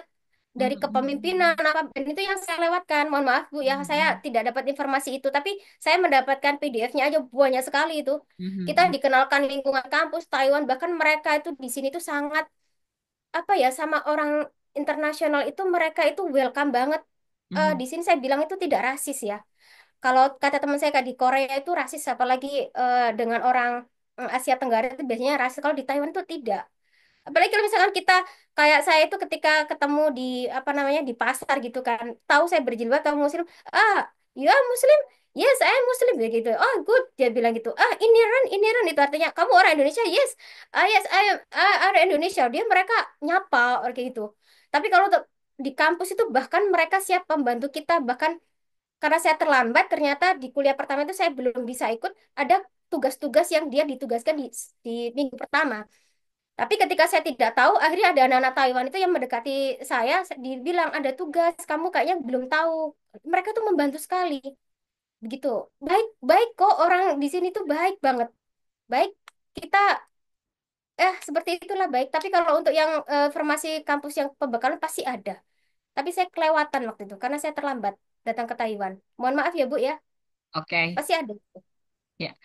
Begitu Pak Resa, semoga sudah menjawab. Pastinya mungkin dengan proses pembelajaran sendiri kita sudah dihantam juga ya Bu ya. Kita harus juga Iya benar. punya jiwa kewirausahaan yang baik, kemudian juga leadership yang baik. Pertanyaan berikutnya dari Bapak Marsukotun. Oke, tadi sudah sedikit dijelaskan, tapi nggak apa-apa diulas lagi ya Bu. Tips terbaik mempersiapkan dokumen aplikasi beasiswa seperti proposal penelitian, rekomendasi, atau CV. Mm-mm. Tipsnya gimana Mm-mm. Bu? Untuk Tipsnya berkas. yang saya sebutkan tadi itu saya pernah gagal gara-gara riset plan-nya itu mungkin jelek ya. Dan itu saya mencontoh selebgram-selebgram yang mereka kuliah kayak di Australia di mana gitu. Mereka benar-benar saya screenshot kemudian saya tiru, saya sesuaikan dengan riset saya. Coba follow Pak. Saya tuh kalau di Instagram itu aktif itu saya tuh selalu mengikuti orang-orang yang share tentang informasi beasiswa luar negeri, kemudian orang yang sudah kuliah di sana. Terus saya lihat postingan-postingan mereka. Bahkan saya pernah chat mereka bagaimana strateginya apa itu mereka mengirimkan gitu. Kadang di postingan ternyata sudah ada. Coba dibuka Kak, itu apa namanya link yang nomor sekian gitu. Tak buka, oh ternyata sudah ada. Coba dibuka Pak, karena kalau kalau di kampus saya kemarin itu kalau S2 itu tidak diminta riset plan, cuma study plan. Bedanya apa sih kalau study plan itu rencana kita kalau selama kuliah nanti seperti apa gitu. Jadi syarat S2 itu lebih mudah daripada S3 ya. Karena memang kita, tapi ternyata memang riset plan itu hanya kayak sebatas formalitas bagi saya itu. Karena riset plan yang saya dan teman-teman yang orang Indonesia lain ternyata memang nggak banyak berpengaruh terhadap riset yang dia lakukan sekarang karena riset yang dilakukan sekarang itu biasanya adalah dari profesornya gitu karena yang di sini tuh riset itu sama publikasi publikasi itu di backup dananya oleh profesor jadi kita tidak modal sendiri. Mas saya bilang jangan menggunakan uang pribadi untuk kita di luar negeri ya eman kita nabung aja gitu jadi kita benar-benar di sini hidup dari beasiswa bagaimana cara kita mencari dana riset itu sudah di cover sama profesor mereka tanggung jawab dengan apa namanya makanya mereka kalau misalkan tidak punya dana mereka tidak mau memiliki mahasiswa bimbingan seperti itu mungkin bisa di follow Pak. Di Instagram itu banyak sekali contoh-contohnya atau di internet juga banyak Oke. mungkin bisa menjawab. Ya, ya. Terima kasih untuk Pak Marzukotun. Mungkin bisa cek-cek Instagram ya. Banyak sekali kok tips-tips Mm-mm, beasiswa gitu ya. Kemudian aplikasinya seperti apa. Kemudian juga dari Mas Arbain ini masih mahasiswa semester 5 pendidikan vokasi. Semakin tertarik nih Bu untuk melanjutkan studi dengan mm-mm, beasiswa. mm-mm. Pertanyaannya gimana cara untuk cari beasiswa baik dalam atau luar negeri? Karena sejauh yang saya tahu, beasiswa untuk S2 dan S3 itu hanya berasal dari pemerintah, Ibu. Oh ya. Jujur kalau saya untuk S3 saya sebetulnya tidak tertarik untuk kuliah di dalam negeri ya karena berbagai pertimbangan karena pengalaman saya SD seperti apa itu tahu gitu. Intinya tidak di dalam negeri itu sebagian besar dana penelitian itu kadang kalau profesor tidak mampu itu kita risetnya pribadi gitu. Jadi dana riset itu besar sekali. Jangan sampai apa namanya kita mengeluarkan uang itu ya dan kemungkinan nggak kuat lah kalau saya pribadi itu tidak kuat. Mungkin orang lain kuat ya kalau saya tidak. Kemudian untuk publikasi itu kan, wah kalau kita tidak dapat hibah, mungkin tidak bisa publikasi. Itu yang dialami teman-teman saya. Tapi kalau di luar negeri, kenapa saya fokusnya di luar negeri? Itu tadi banyak gratis. Sampai kemarin pas kita ke pasar itu saya ketemu sama TKI ya. Dia bilang, wah berarti mbaknya ini orang kaya ya bisa kuliah di luar negeri. Terus saya bilang, karena saya itu tidak punya uang, maka saya itu cari beasiswa, cari kuliah itu yang gratis. Apalagi S3 itu mahal sekali ya, mahal sekali dan juga kita butuh banyak pemikiran. Jadi dia kaget, kok bisa gratis? Iya, di sini tuh kuliahnya gratis, kita tinggal bayar dan terus kemudian kan banyak harus apa namanya ada anak gitu ya, ada anak kan biaya hidupnya di sini mahal. Iya, dan saya digaji itu mereka lebih kaget. Kok bisa kuliah digaji? Dan itu yang saya alami. Itu saya lampirkan tadi itu ada stipend itu gaji yang dari kampusnya itu seperti itu. Ya tadi itu caranya kalau misalkan mau fokus ke Taiwan, cari beasiswa yang link-link atau informasi di Instagram itu banyak sekali tentang saya tuh soalnya pernah bimbingan mencoba ngontek salah satu apa namanya bimbingan beasiswa ke luar negeri ya di Instagram itu biayanya mahal sekali tuh. Mereka tuh membantu kita itu wah saya pernah tanya itu biayanya itu 6 sampai 16 juta. Oh, itu mahal sekali bagi saya. Wah, janganlah kita cari yang gratisan. Makanya apa-apa itu saya usaha sendiri daripada kita harus ngeluarin uang. Jadi kalau mencari beasiswanya tuh memang kita yang tadi saya bilang, coba dibuka di link-link pemerintahan kalau bisa yang di luar negeri ya. Karena beasiswa di dalam negeri itu sekarang susah, sudah mulai susah dan syaratnya itu ribet banget. Kalau saya sebenarnya tidak memenuhi syarat ya, kalau misalkan saya harus pakai misalkan LPDP, itu kan mensyaratkannya kalau keluar negeri dia pakainya IELTS atau TOEFL IBT ya. Dan itu skornya sekian dan juga saya terkendala dana. Istilahnya dana untuk tes itu 3 jutaan gitu dan juga wah membuang waktu lah bagi saya makanya saya cari apa namanya mending ke luar negeri yang syaratnya tidak muluk-muluk dan tidak ribet lah bagi saya tidak ribet kalau di Indonesia itu ribet karena apa-apa online kita itu ngapainnya online bahkan rekomendasi itu kita cuma ngisi saya ngisi link apa namanya email profesor saya waktu S2 kemudian mereka tuh otomatis nge-link kemudian ngirim email ke profesor saya dan mereka tuh ngisinya online jadi tidak merepotkan saya juga tidak tahu isinya rekomendasinya seperti apa itu menjadi pertimbangan ini juga kemarin pertanyaannya dari yang anak mahasiswa alumni anak Medan itu bilang rekomendasinya lebih baik apa kalau bisa rekomendasinya adalah yang bergelar doktor kalau bisa profesor itu ya kemudian yang dekat sama kita supaya apa mereka memberikan penilaian yang baik kepada kita kayak gitu ya jangan sampai asal itu ternyata gak suka kita dinilai jelek itu kan berpengaruh sekali ya gitu mungkin itu buka link-linknya lagi nanti link-link tentang beasiswa wah banyak sekali kalau mau follow itu biasanya akun Instagram kayak Scooter Kobe Education apa ya itu pokoknya dia memberikan beberapa apa informasi-informasi saya lupa tadi apa menambahkan itu di Instagram itu saya ikutin dia mereka Oke. ambil informasinya ya kalau Mhm. ditawarin untuk anu janganlah mahal banget saya pernah Betul, coba. betul.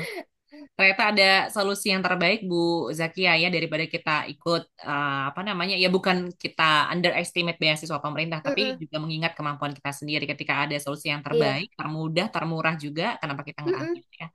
Siapa tahu nanti Iya. Mas Arben bisa ketemu Bu Zakia di Taiwan ya. Amin, amin, amin. Saya tunggu Semoga ya. terwujud. Ya, pertanyaan berikutnya dari Pak Andi. Kenapa banyak mahasiswa Indonesia yang tertarik untuk melanjutkan studi ke Taiwan nih, Ibu? Mungkin tadi ya salah Mm-mm. satu kemudahannya ya. Kemudian, Iya. apakah ini menunjukkan bahwa pendidikan di luar negeri seperti Taiwan dianggap lebih baik dibandingkan dengan di Mm. Indonesia? Bagaimana pendapatnya, Ibu? Silakan, Bu. Kalau saya sejujurnya memang dari saya tidak bahas tentang kualitas ya, tapi kita bahas aja tentang keuangan lah. Apa namanya di Indonesia itu apa-apa kita masih mengeluarkan uang sendiri ya. Kalau di Taiwan itu enggak ya, saya bilang profesor itu pembimbing kita itu sampai memikirkan kehidupan kita seperti apa gitu. Jadi ketika saya kemarin ngobrol sama dekan, karena saya kan belum punya profesor ya. Kemudian saya ngobrol sama dekan, saya email itu cepat banget mereka jawabnya itu. Prof, saya terkendala ini karena saya harus mengumpulkan tugas yang harus ada tanda tangan supervisor. Saya belum punya. Oh ya, kamu nanti datang aja nanti. Akhirnya ngobrol sama beliau itu lama banget. Terus dia bilang, tapi Prof, saya tuh bilang saya tidak mau kayak setiap hari harus nge-lab kayak teman-teman karena saya punya anak, saya punya bayi. Intinya beliau tuh bilang, kalau kamu tuh punya udah memilih seorang profesor, kamu ceritakan keadaan kamu sebetulnya, kamu punya anak, kamu punya apa itu ceritakan, nanti mereka memahami.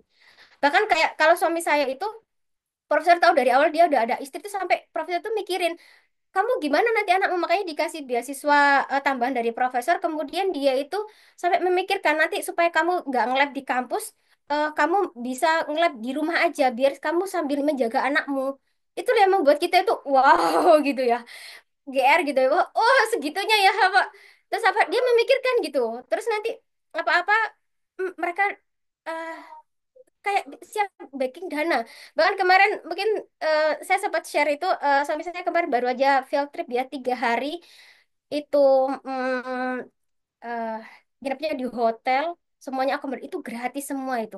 Saya berpikiran kok Indonesia belum bisa ya. Padahal itu kampus negeri kan. Kalau kampus negeri kan biaya pemerintah. Kalau swasta sih wajib ya bayar ya karena keuangannya berbeda. Kalau kampus negeri itu seharusnya kan sudah di backup oleh pemerintah.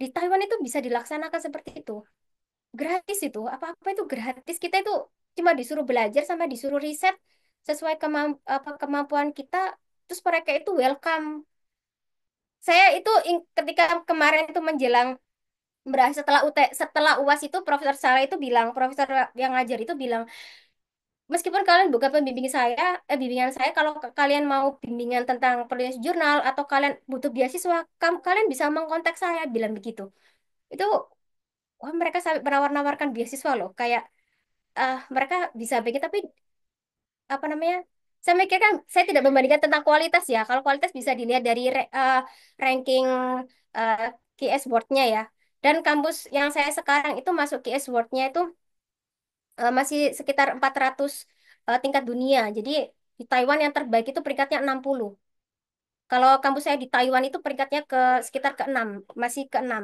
yang pertama itu peringkat dunianya itu 60 di Indonesia peringkat tertinggi itu kalau nggak salah UGM atau UI ya masih sekitar 200-an atau berapa ya lupa saya. Tapi yang saya tekankan di sini bahkan sempat kan ada demo-demo yang apa namanya menuntut UKT zaman. Di sini tuh nggak ada. Di sini tuh nggak ada ya kayak gitu tuh ya. Maksudnya kenapa anak Indonesia apa namanya suka di Taiwan ya karena itu fasilitas yang digunakan itu apa namanya ya fasilitas impian lah ya. Apa-apa gitu kita gratis. Fasilitas umum itu banyak yang gratis, taman-taman bagus itu kalau kita ngajak anak itu wah semuanya hampir di sudut kota itu ada taman dan itu memfasilitasi kita supaya kita tidak stres. Mungkin itu semoga menjawab ya. Oke, semoga menjawab pertanyaan dari Mas atau Pak Andi. Berikutnya dari Pak Aditya, ada 3 pertanyaan. Saya pilih pertanyaan yang cukup menarik juga nih, Ibu, tentang bagaimana budaya kuliah di Taiwan. Apa masih ada waktu luang minimal sekali seminggu? Kemudian budaya belajarnya atau kompetisinya seperti apa? Karena menurut pemahaman beliau, kebanyakan negara yang memiliki budaya kerja keras ini umumnya di Asia Mm-mm. Timur. Silakan Bu Zakia. Oh iya benar. Iya benar. Di sini itu kita tidak diperbolehkan mengambil SKS lebih dari 12 SKS 1 semester. Semester ini saya tuh cuma ngambil 6 SKS karena memang kalau misalnya kita ngambil di atas 12 SKS kita langsung dipanggil sama bagian akademik. Kita tidak diperbolehkan karena mereka apa namanya eh, mempertimbangkan kemampuan kita sama karena tugasnya tuh banyak sekali kan satu mata kuliahnya kayak kemarin saya yang teknik menulis jurnal itu sekali kuliah itu tugasnya bisa satu 1 sampai 3 dan itu harus dikumpulkan di depan jadi hampir setiap minggu itu ada tugas-tugas dan itu kan kita harus bisa membagi waktu kan saya tuh kuliahnya itu kemarin tuh 1 minggu tuh tiga kali maksudnya Selasa Rabu Kamis dan itu kan kita jarak tempuh ke kampus itu kan karena kita pakai transportasi umum itu kan PP itu 1 jam ya. PP itu 1 jam. Jadi saya apa pertimbangan itu juga. Nah, Jadinya kalau misalkan kita mau, ya itu tadi tidak diperbolehkan mengambil SKS yang banyak. Jadi kalau misalkan kita slow, apa namanya, ya kita bisa part time. Itu saya contohkan ada di jurusan saya itu ada dari Medan. Saya tanya itu kita ketemunya di mata kuliah seminar anak Medan. Kalau mata kuliah seminar itu 100% English ya. Jadi kita sama mahasiswa internasional semua. Kemudian ada anak Indonesia. Saya pikir dia anak orang apa namanya, Myanmar atau kan kita mirip. Kalau Filipina itu mirip banget sama orang Indonesia ya. Apa namanya itu? Tak pikir orang Filipina kamu. Enggak, Mbak. Aku kak aku dari Medan kak, ulah gitu. Tak lihat sepatunya dia itu. Wah, mereknya itu mungkin tuh harganya 2 jutaan itu, apa namanya, yang dipakai itu. Tak tanya, kamu kok bisa, kamu kan S2 biasanya kan kecil. Ya kak, aku part time di restoran. Kalau dia, terus tak tanya dia, ya apartemenmu berapa, karena dia tidak tinggal di dom. eh, Apartemenku sekitar dikurs harga rupiah itu sekitar 4 juta per bulan. Wow, aku bilang, kok bisa kamu? Iya, aku part time aja sebulan bisa dapat sekitar 10 jutaan gitu dia. Dia ya seperti itulah. Apalagi dia single ya. Kalau saya masih memikirkan anak, dia single. Wah, dia kerja, karena kerja itu part time itu dibatasi seminggu tuh 20 jam. Kalau apa namanya, kita masih aktif kuliah. Tapi kalau liburan seperti ini dia udah masa liburan, kita bisa sampai 40 jam per minggunya itu boleh. Dikalikan 100.000 40 jam itu berapa? Udah, kalau misalkan kuat ya udah. Ada yang orang satu, bukan hanya satu kali patennya, nggak satu tempat, berbagai tempat. Itu anak-anak Indonesia semangat sekali itu di situ. Mereka, makanya saya bilang keuntungannya ketika kita kuliah di sini itu kita bisa kuliah sambil kerja gitu. Karena ada waktunya, nggak harus kuliah apa namanya, nggak harus kuliah juga kok, nggak harus kuliah full gitu ya, karena SKS-nya dibatasin, nggak boleh lebih dari 12 SKS begitu Mbak Sisil. Berarti dalam waktu seminggu Ibu berapa hari kuliah, Bu? Tiga hari, 3 hari aja. Selasa Rabu Kamis, dan itu pun sekitar 2 jam 3 jam gitu ya. Udah setelah Mhm, itu pulang gitu, mhm, kalau mau mhm. ada acara ke kampus ya sisanya kan bisa untuk Mhm. kegiatan lain gitu. Oke, jadi sudah menjawab pertanyaan Pak Adit. Kita masih punya waktu 5 menit mungkin Ibu. Semoga berkenan menjawab beberapa pertanyaan lagi karena masih ada Iya, lebih dari 20 pertanyaan Ibu. iya, Oke, nggak apa-apa Mbak. dari Pak Efri sebenarnya tadi sudah dijawab di slide ya terkait peluang, tantangan dan beasiswa. Nanti izin Pak Efri nanti mungkin slide Ibu Zakia kita share ya Ibu supaya bisa Oke, Pak iya Mbak, Efri pelajari. siap.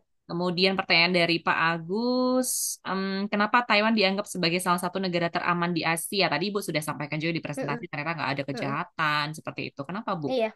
Menurut Ibu? Kalau misalkan kita ya, Kak, saya ke pasar, suami saya itu kan punya 2 HP ya. Satunya anu dia ngegame, dia tuh sambil gendong anak saya kan yang bagian belanja. Dia tuh kan kanan kiri tuh HP, dompet itu taruh di belakang gitu, Mbak. Kita pergi ke pasar, itu nggak ada orang namanya nyopet itu.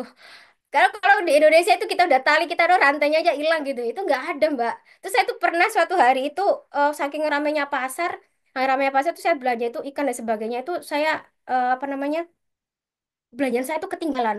Saya tuh habis belanja itu sekitar habis 500.000 kali ya. Karena saya belanjanya seminggu sekali ya ke pasar itu. Ketinggalan, saya tuh kaget, loh belanjaanku kemana? Ternyata saya ketinggalan di penjual jeruk sebelumnya. Itu saya lari itu, wah udah merasa, waduh pasti hilang nih, belanjaanku udah habisin banyak. Dan ternyata masih utuh. Kalau misalkan itu udah hilang kali ya, padahal itu saya tuh nyadarnya belanjaan saya tuh nggak ada itu udah lama banget itu, karena saya masih milih-milih sayuran dan sebagainya. Itu kemudian itu kalau kita bagi perempuan ya khususnya ya, kalau kita naik MRT, naik bus atau naik transportasi lain, malam hari kita pulang, saya tuh sering banget pulang jam 11 malam itu karena dari ada acara. Kadang sendirian, kadang sama suami ya. Kita masih masuk lorong-lorong. Mungkin kalau kayak, kan kita pertemanan kayak di Korea-Korea gitu ya, sama ya. Kadang masih ada gang-gang gitu. Itu aman loh. Karena apa? CCTV itu di mana-mana. Dan kemudian di sini itu kalau misalkan kita terjadi sesuatu, telepon polisi, polisi itu dalam waktu beberapa itu langsung datang gitu. Langsung datang, kita telepon tuh, Pak di sini tuh langsung datang polisinya itu. Polisinya itu di sini, wah, dari CCTV di mana-mana, di gang-gang kecil tuh banyak.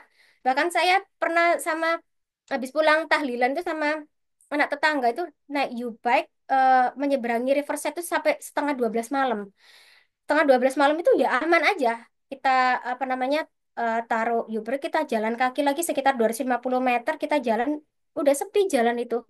Tapi alhamdulillah itu memang aman, di sini itu aman. Kalau misalkan kita terjadi sesuatu pun polisi itu langsung gercep gitu loh. Gercep, langsung ditangani, bahal hal sepele sepele gara-gara kita terganggu orang teriak kita laporin polisi tuh mereka datang loh. Ini polisinya gabut atau gimana ya saya sampai kayak gitu. Apa namanya? Itulah Mbak, Iya. disebut dengan negara teraman ketiga di Mhm. Asia Mhm. Karena dari gitu. fasilitasnya banyak CCTV di Mm-mm. mana-mana, kemudian juga dari Iya, para CCTV di profesionalnya mana-mana. benar-benar menjalankan Iya, tugasnya dengan baik ya. Jadi beneran iya, kerja polisinya di sana ya Bu Zaki ya. iya benar, benar sekali. Oke. Terima kasih Pak Agus pertanyaannya.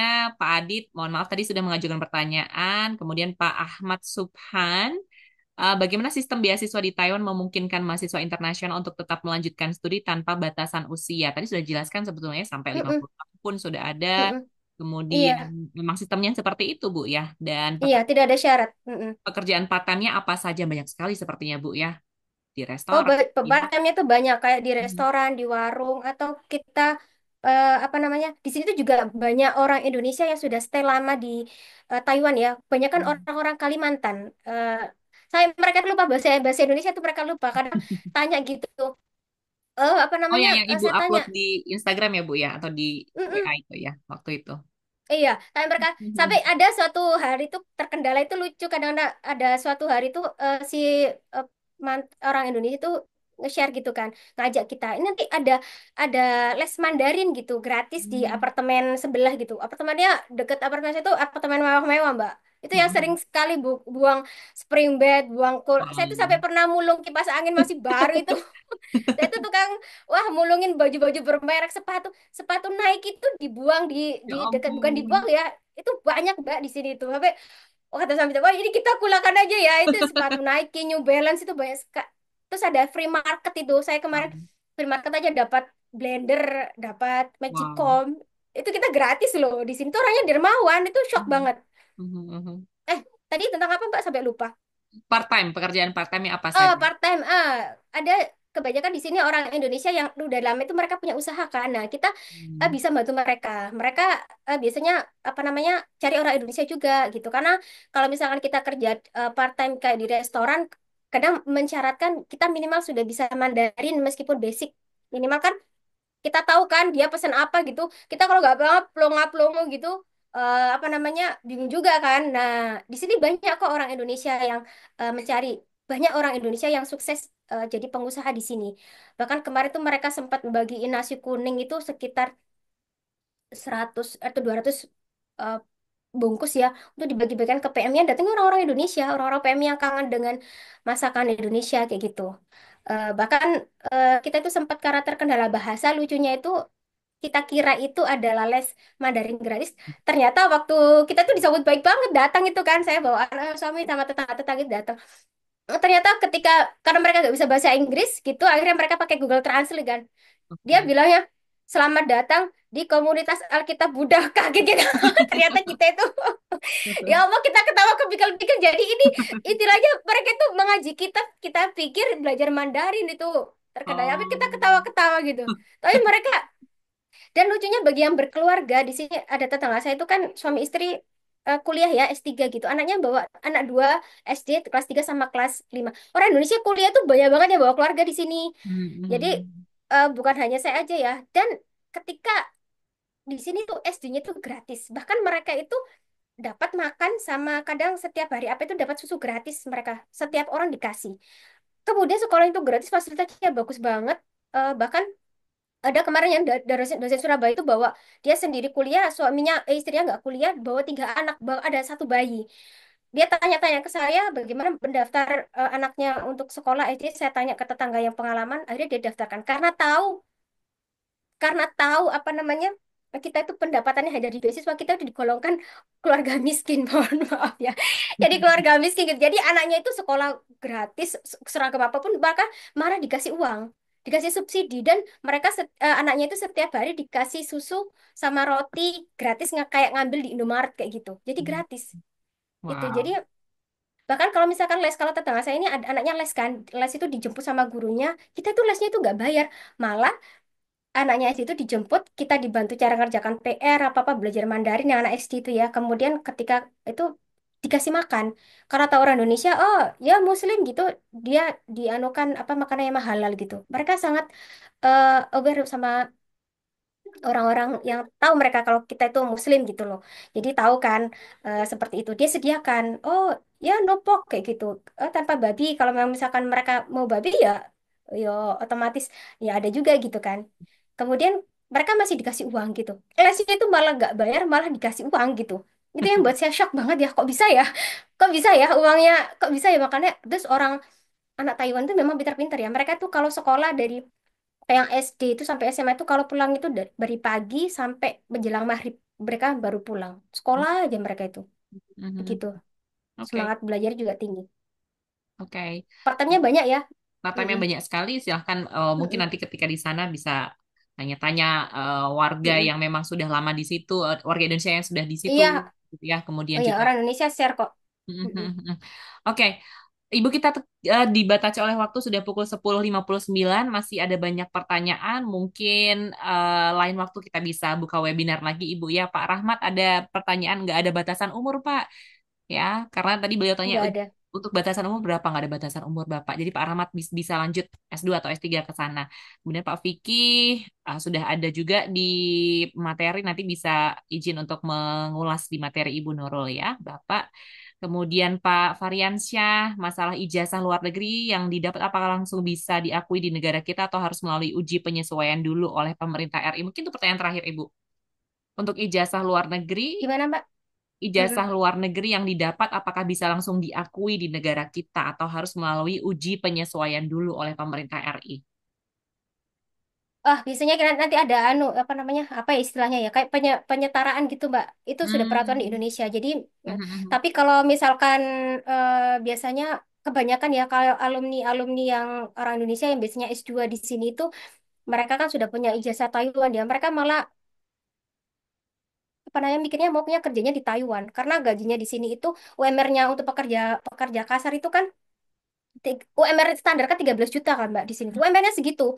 Tapi kebanyakan PMI yang kerja di sini tuh gajinya juga nggak UMR gitu, dia lebih tinggi. Bahkan kemarin saya sempat tanya, saya ketemu salah satu PMI atau TKI ya, yang di mana itu namanya, ketemu di masjid, intinya kerja sama dokter. Katanya majikannya itu seorang dokter, dokter spesialis otak. Itu gajinya dokter di sini tuh sampai 500 juta per bulan.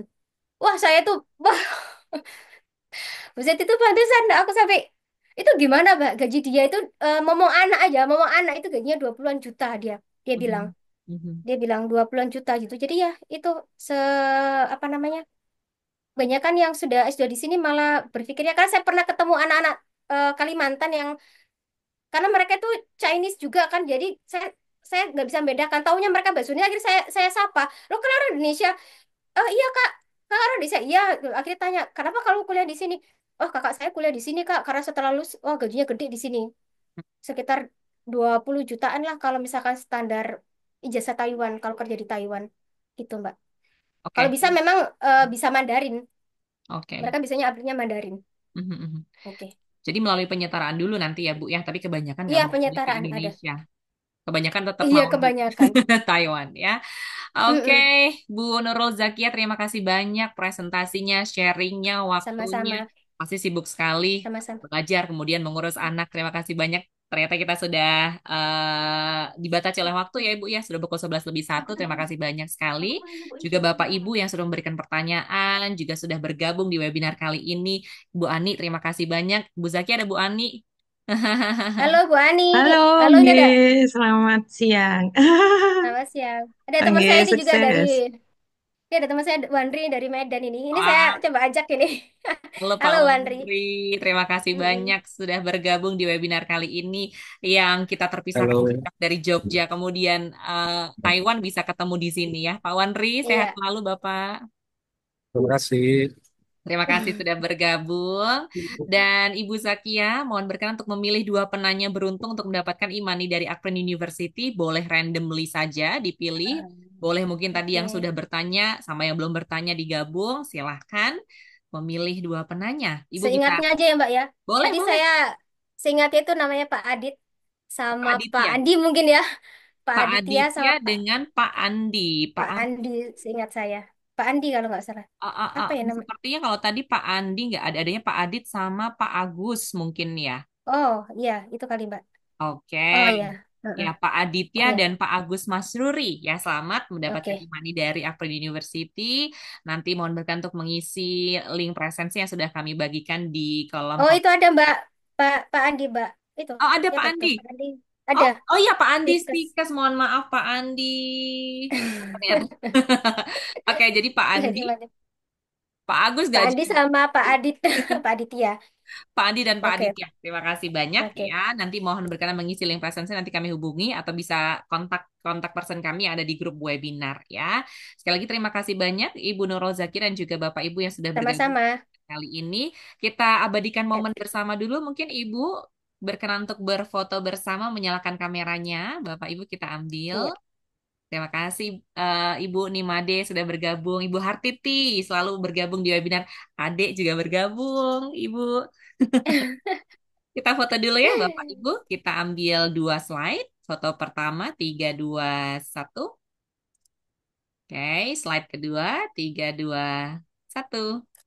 Iya, dengan demikian Bapak Ibu, webinar volume ke-49 sudah berakhir. Kita sudah menyimak banyak sekali informasi dari Ibu Nurul Zakia, sudah dipantau juga dengan Bapak Kaprodi kita, Ibu Nurul, ada Pak Nurwidi.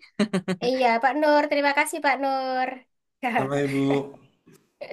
Terima kasih supportnya Pak Pak Nur. Nur. Kemudian Ya, Bapak Ibu terima yang kasih. bergabung hari ini, Mas Bagas, alumni Akprin. Mohon maaf tadi pertanyaan tidak terbaca ya, karena terbatasi oleh waktu. Kita berjumpa lagi di webinar berikutnya. Pak Faryansyah, alumni Akprin. Terima kasih banyak juga Bapak sudah bergabung. Mohon maaf tadi tidak membuka pertanyaan via live cam ya Bapak. Iya, nggak apa-apa. Sama-sama. Ya, Ibu Nurul, salam dari pimpinan Pak Rektor. Mohon maaf tidak bisa bergabung hari ini, ada Oh agenda ya, bersama. ya. Waalaikumsalam. Terima kasih, Mbak. Ya, Ibu closing statement mungkin sebelum ditutup untuk menyemangati kita untuk studi lanjut. Ah, percaya diri aja, Mbak. Kita nggak boleh insecure sama kemampuan. Kadang kita itu lebih dari yang kita kira. Udah itu aja. Percaya Terima diri, kasih. jangan insecure. Sometimes Mm-mm. kita emang ternyata lebih dari apa yang kita Dari yang kita pikirkan kira. dan Iya, kita benar. lebih Mm-mm. mampu ya. Oke, luar Iya, biasa sekali webinar hari ini menyenangkan, bermanfaat sekali. Sukses, sehat selalu untuk Ibu Nurul. sama-sama. Kita tunggu kembali Amin. ke Indonesia, ke Aprin University, nanti sharing dengan kita secara offline. Ibu Nurul, terima kasih banyak sekali lagi Bapak Ibu. Izin untuk mengakhiri webinar kali ini. Saya Cecilia Endah pamit undur diri. Selamat siang. Wassalamualaikum warahmatullahi wabarakatuh. Sampai jumpa. sih. Terima kasih.